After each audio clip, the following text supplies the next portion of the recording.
61 kuruş. 4 yıldaki artış %457. AKP büyük bir kurnazlıkla yaptığı zamları elektrik dağıtım bedelinin içine yansıttı. Şimdi de enerji bedeline ayrıca zam Pancar turşusu. Pancarı haşladım. Düdüklüde 1-2 dakika.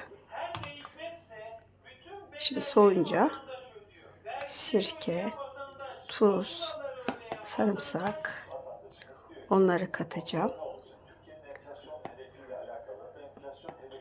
Tuz, şeker, sirke, o kadar. Enerji Bakanı Alparslan Bayraktar da 2026 yılı enflasyon hedefinde zam yapılacağının işaretini verdi. İktidarın 2026 enflasyon hedefi %20'nin altı. Yani elektriğe yaklaşık %20 zam bekleniyor. Beklenen enflasyona göre